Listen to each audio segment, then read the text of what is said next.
Hello everybody, it's Nick here, back again with another tier list video. Now, what is today's tier list video going to be ranking? Well, I'm going to be ranking all of the MBTA Blue Line stations on the tier list. Now, the tier list is pretty simple. You rank stuff based on the different color codes or letters that you think they deserve, S being the best and F being the worst. And that's how we're going to go about doing this. And so, without further ado, let's start off with the station of Wonderland. To begin off this video, Wonderland is an interesting station, but not the best in my opinion. It has some good things about it that I will say are pretty nice, and there are also some bad things about it that I don't really like. And well, let's first start off with the positives here. Rail fanning ability at Wonderland it's iffy. It really depends on where you go.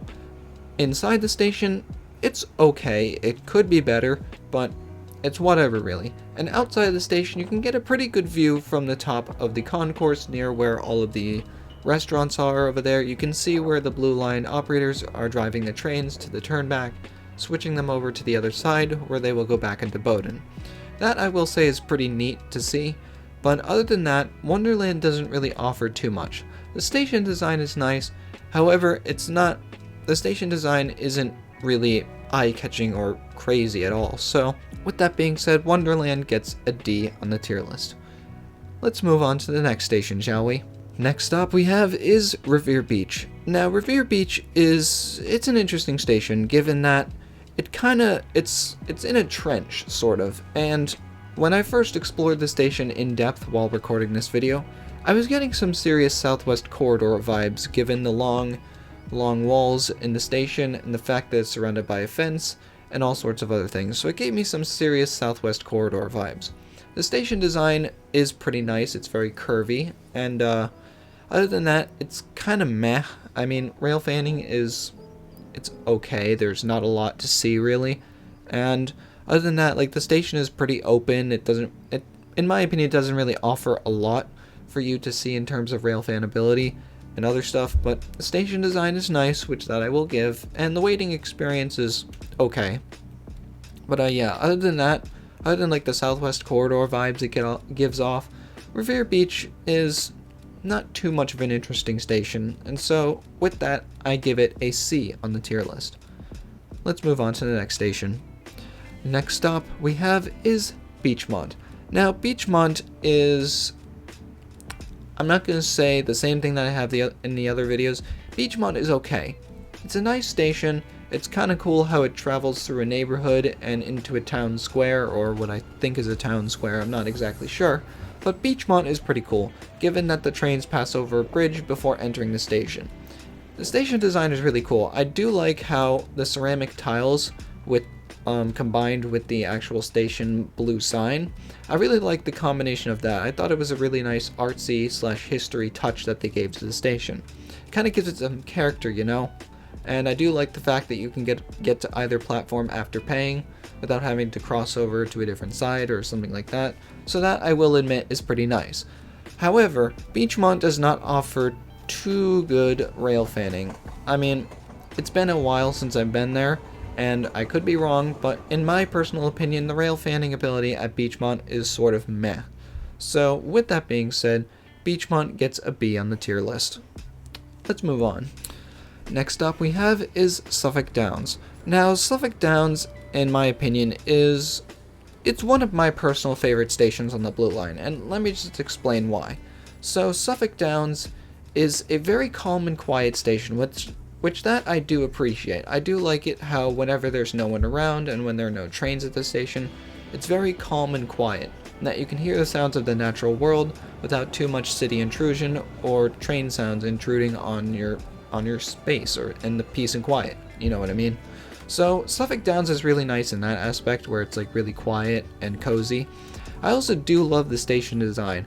I really do like the fact that the station has barely been touched, and I would give it an S tier ranking if the overpass that the station has wasn't closed. And it was closed, I think, in like late 2019 or something due to structural problems, and quite frankly, that overpass is the only other way to the other side. Right now, if you're watching this, the only way to get to the other side of Suffolk Downs is to exit the station and walk the long way around the bridge and then over to the other side and pay again, which it kind of sucks, but hopefully they fixed the structural issues on the overpass, and that will be all fixed. And other than that, rail fanability at Suffolk Downs is really nice. I really like it. I love the station design, and it overall is just a nice experience. Plus the neighborhood is pretty nice. I might as well just throw that in. And so with that being said, Suffolk Downs gets wait a minute. Actually, throw out what I said about the whole overpass thing being closed. That no longer matters. Suffolk Downs is a hands-down S-tier level station, in my opinion at least. I love the station design, it's nice and quiet, the rail fanability is nice, and the neighborhood is nice, so hey, it can't get any better than that. So with that being said, Suffolk Downs gets an S on the tier list. Next stop we have is Orient Heights. Now, Orient Heights is a nice station. It's really cool, but the coolest thing about it that I think stands out amongst the other stations is the fact that you can observe the train yard from the platform, which is really nice. And even if you exit the station and walk around a little bit, you can see the Orient Heights yard really well, actually. You can kind of explore around and all that sort of thing. And that's kind of one of the things that Orient Heights has that makes it different from all of the other stations. It offers you a really nice view of the Blue Line yard and what they do around there. And if you stay around there at a certain time during the day, you can actually see them moving Blue Line cars onto the line for rush hour, given that they increase the service capacity during rush hour, given that everyone's coming home from work and all that sort of thing. So if you stick around there at around maybe like 3 o'clock, 4-ish, you'll see some trains move onto the main line, which that is pretty cool. However, rail vanability at this station, it may seem nice given the yard and everything. However, you don't have a direct view of the yard directly from the platform. And I will say that's kind of a downside, but honestly, I don't think that really matters, given that you can always exit the station and look at it from somewhere else. And other than that, the station's pretty nice. It's nicely designed, but one thing I also do want to add is that I do like how, instead of just displaying the map on the little signs that they have saying like the station name and everything, I like how they give a little bit of a history of the Blue Line as well as some images of the old cars at the shop, which I will say is pretty cool and a nice history touch. And well, with that being said, Orient Heights gets an A on the tier list. Moving on. Next stop we have is Wood Island. Now, Wood Island, in my opinion, is very similar to that of Suffolk Downs. It has a similar station design and all that sort of thing. But one thing that makes it different is that there's a bike path that runs from Orient Heights to Suffolk Downs that you can walk along, and you can watch the Blue Line trains go by and all that sort of thing. And you have easy access to this path directly from the station. Once you exit, I think it's the Wonderland side of the station, you're directly put onto the path, which is really nice. And the fence is not too big, so you can still see pretty well, which that I will give is a really nice touch. And alongside that, Wood Island offers an amazing railfan view from the platform.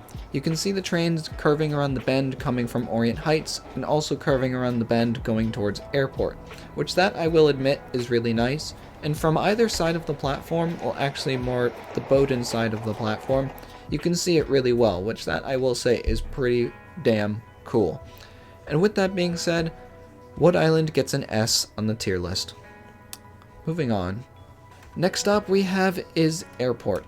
Now, Airport is pretty self-explanatory. It's a transfer station to go to the airport. When you get off there, you hop on the shuttle, you go to the airport, terminals, whatever you do. But Airport is a nice station. And like I said in the history video, it was renovated in 2001 and opened back up in 2003. The station design itself is pretty nice. It's very elegant. It's very open, but also offers a lot of covering for those who want to stand underneath the shade. And one thing that I will say that makes Airport distinctly different from all the others is the fact that you can watch the changeover process from the overhead catenary wires down to third rail power, and vice versa, which that I will admit is pretty cool. Watching the pantographs lower or raise up to the overhead wires is pretty cool to watch, and I will say it's very entertaining.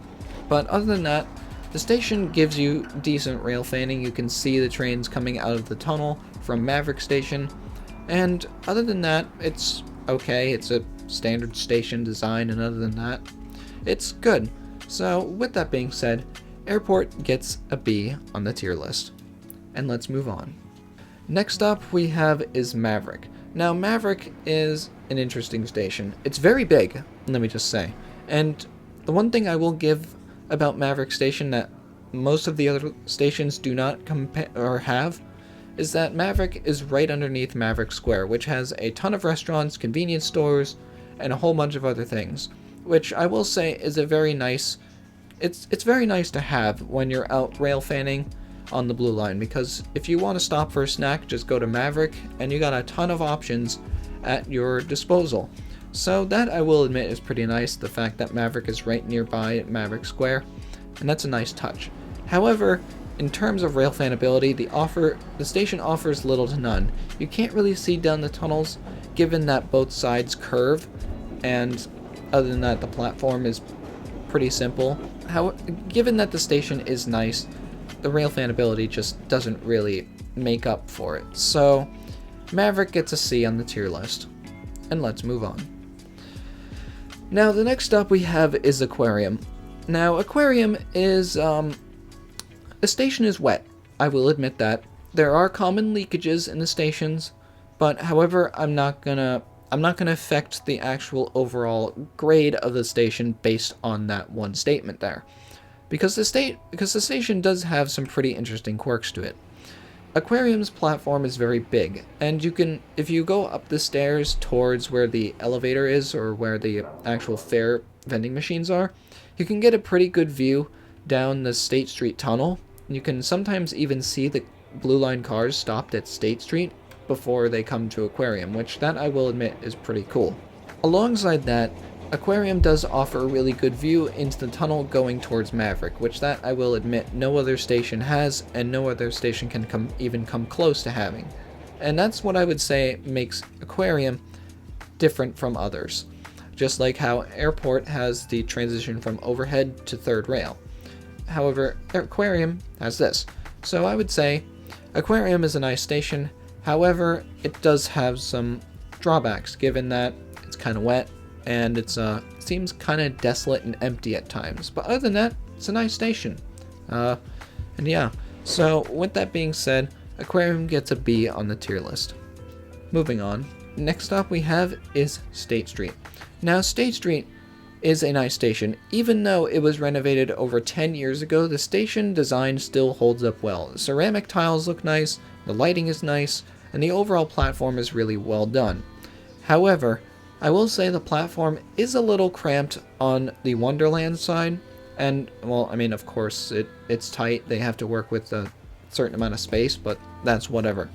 The station design is really nice with the whole ceramic aesthetic and everything like that. I really do love it. It's a nice touch. The rail fanability, however, is pretty good. You can see down the tunnel down towards Aquarium if you're on the Bowdoin platform. From the Wonderland platform, you can see the government center curve that the trains go down.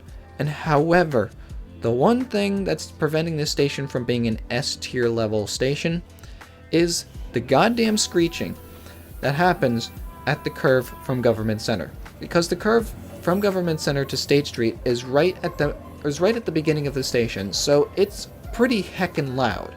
And that screeching, I would say, it's almost on the same level to that of the screeching heard at Boylston Station.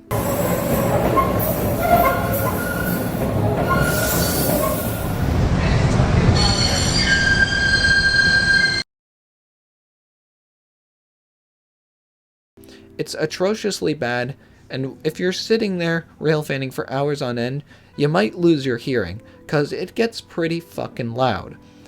However, that being said, State Street gets an A on the tier list. Not quite S, just because of this one drawback. Other than that, phenomenal station. Anyway, moving on.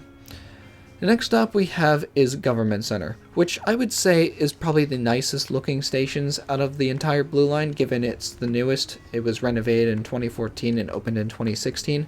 Government Center is a nice station.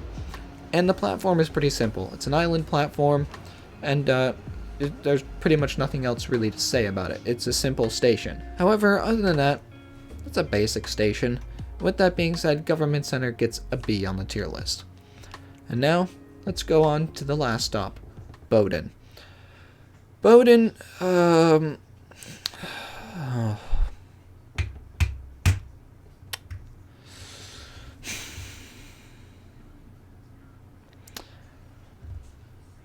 Bowdoin.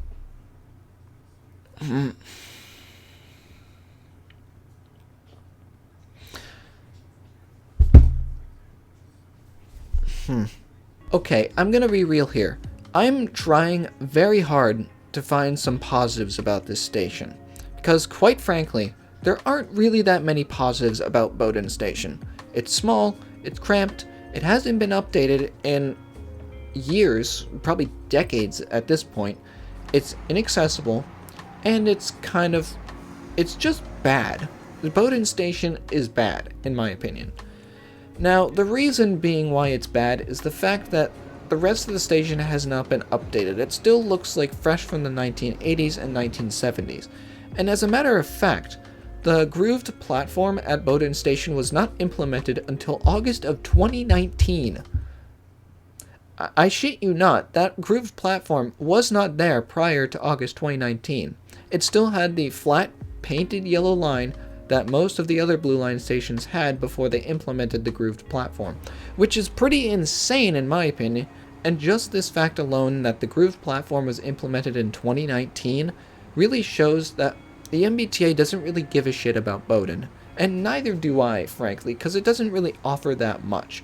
I mean, sure, it does offer the fact that you can look down the tunnel and see the train coming around the curve, but even then, it's loud, it's noisy, it's screechy, and even then, the station's pretty tight, and it just doesn't offer a lot. Bowdoin Station is fucking lame. I would say the one thing that's preventing this station from being an F tier list is the fact that it's like a fucking time capsule. If you go down into the station and you go into where the Fairgate area is and you look at the metal maps on the wall underneath the station signs, and you look closely, those have not been updated. They still are from like the 1970s, and they still don't indicate whether the stations are accessible. They still have the dark blue scheme. The tiles on the actual walls are still like the ceramic from the 1980s or 70s. It's crazy. Bowdoin Station is a fucking time capsule. Even the top of the station, even where you like go out, that sign that says Bowdoin Station, that has not been updated. It doesn't have the new font, it doesn't have the new color. Everything about Bowdoin Station is fucking ancient. And with that being said, Bowdoin gets an E on the tier list. And that one reason why it's not an F is the fact that it's a fucking time capsule. Anyway, I hope you guys enjoyed this video. If you want to see more like this from me, please let me know down in the comments below, and also suggest what lines you want to see me rank on the tier list next.